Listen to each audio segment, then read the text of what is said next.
Okay, think about this. You've got, I don't know, a health question, maybe a weird rash or something's just feeling off. And like most of us these days, you probably hit the internet first, right? Absolutely. It's quick. It's right there. Exactly. Yeah. But what if that info, maybe even from one of those smart AI things, what if it's been deliberately messed with, poisoned? Yeah.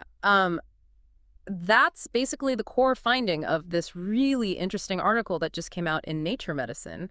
It sort of lifts the lid on a pretty big witness in these medical large language models, the LLMs. Right, the AI systems trained on just massive amounts of text from the internet. The ones that can answer really complex medical questions. Those are the ones, they hold huge promise, obviously, but this Nature Medicine paper suggests they've got this surprisingly fragile underbelly. Fragile how? Well, the research shows just how open they are to what they call data poisoning attacks, because they learn from these enormous data sets, scraped from the open web.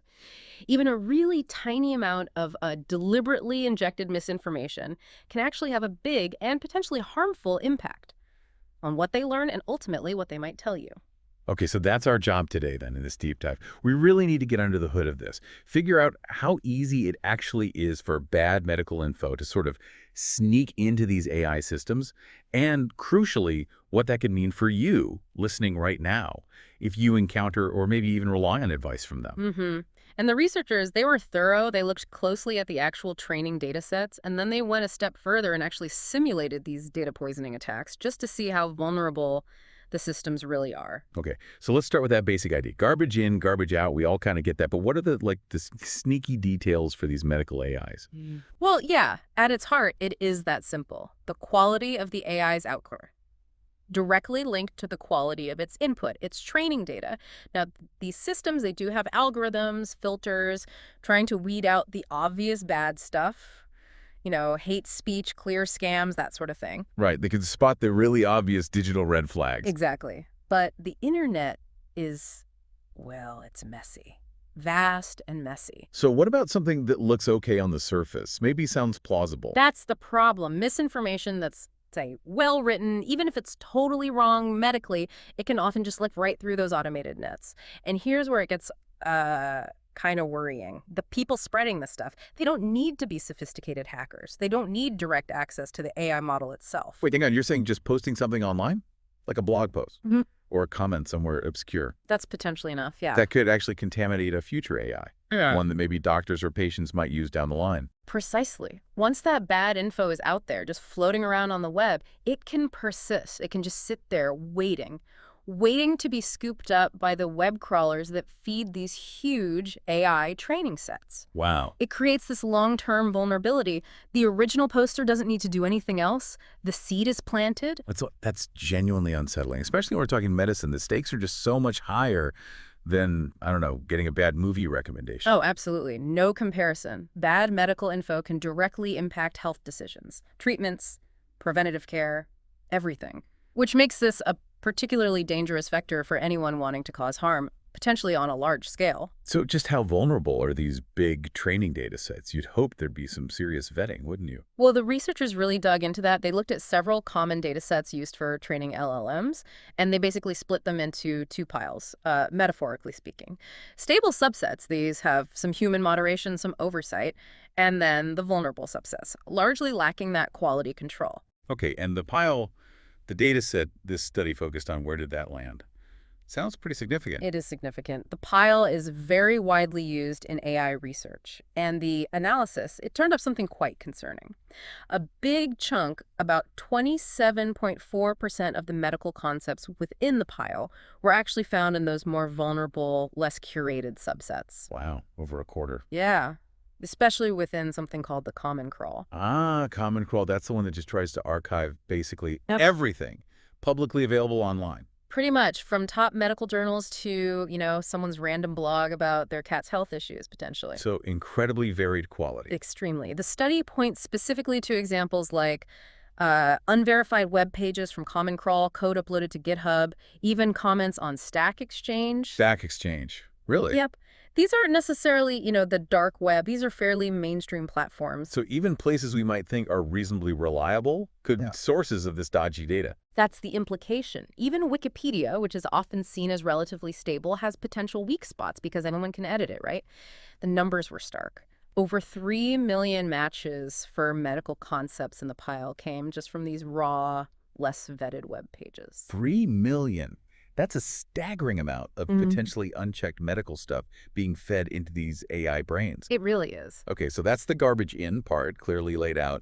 How do they actually simulate the poisoning? How do you inject bad info on that kind of scale?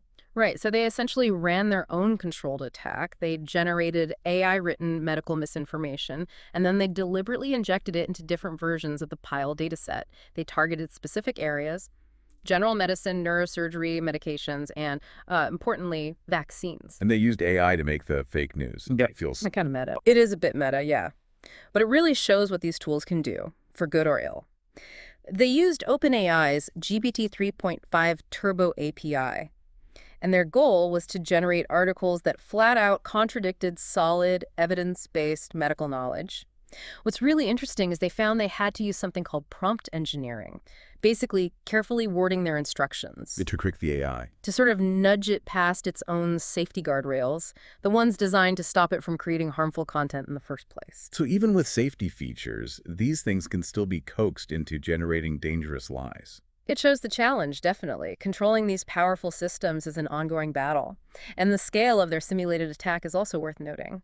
They cranked out 5,000 fake articles for each of those medical topics. 5,000 each. So that's, 150,000 articles in total. A massive amount. wow, it must have cost a fortune, surely. You'd think so, wouldn't you? But no, get this. Under $100 per medical domain. $100 to generate 5,000 fake medical articles. Less than $100. Think about that. For pocket change, relatively speaking, someone could potentially flood the training data. That's shockingly cheap. It really lowers the barrier for malicious actors. Massively. And they were clever about it, too. They disguised these fake articles inside standard HTML documents, made them harder to spot with simple checks. But here's the kicker. The really eye-opening result. They took a big model, 4 billion parameters, and replaced just 0.001%, tiny fraction of its training data with vaccine misinformation. 0.001%, that's practically invisible. Almost invisible, like you said, a drop in the ocean. Oh. But it led to a measurable, significant increase in the model, spitting out harmful content specifically about vaccines. Wow, so even that tiny drop of poison was enough to contaminate it. That's a perfect way to put it. It really shows how sensitive these huge models are, even to tiny amounts of bad data. They even did a calculation for a much bigger model, LMA2, which learns from trillions of bits of text. A similar poisoning attack, potentially under $1,000.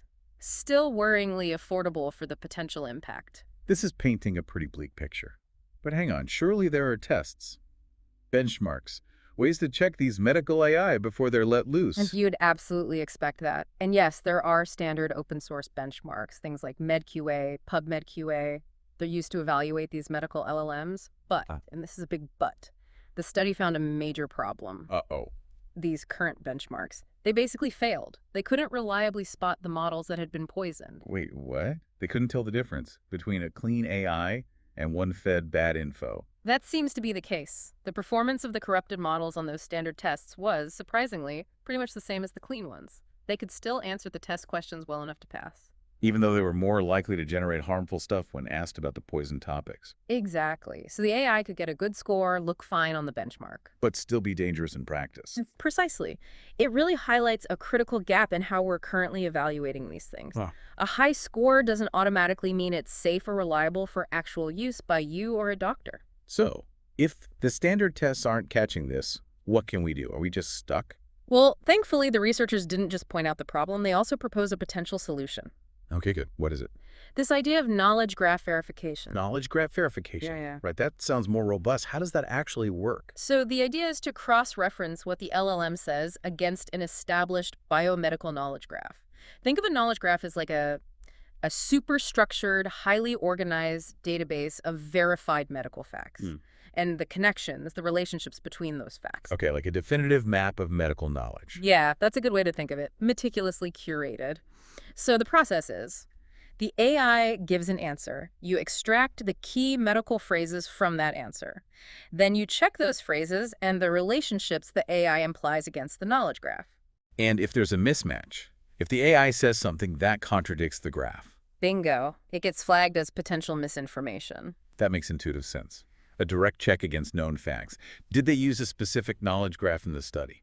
They did. They used a refined version of something called the BIOS knowledge graph. It's pretty comprehensive, over 21,000 distinct medical concepts and more than 416,000 defined relationships between them. Wow, it's a lot of structured data. It is. And the results using this method, really promising. Their verification algorithm managed to catch over 90% of the harmful content they'd injected in the simulation. Over 90%. That's huge, especially compared to the benchmarks that missed it entirely, Massive difference. And another benefit they mention is interpretability. meaning you can see why it flagged something. Exactly. Unlike some black box fact-checking methods inside the LLMs themselves, with the knowledge graph, you can point to the specific fact or relationship in the graph that contradicts the AI's output. It makes the whole process more transparent, more predictable, which is absolutely vital when you're dealing with health information. Okay, that sounds really positive. Yeah. But keeping those knowledge graphs up to date must be a huge challenge, right? Medical science moves so fast. That's definitely a fair point. It's not trivial. Mm. But the researchers argue that updating a structured knowledge graph, while it needs constant effort, Hmm. it's generally more manageable, more straightforward than completely retraining one of these gigantic LLMs from scratch every time something changes. Right. Retraining is incredibly resource intensive. Exactly. So while updating the graph is a task, it might actually be the more practical, scalable solution long term. Okay, so let's try and bring this all together. What are the big takeaways here? This research feels pretty significant for the future of AI in medicine.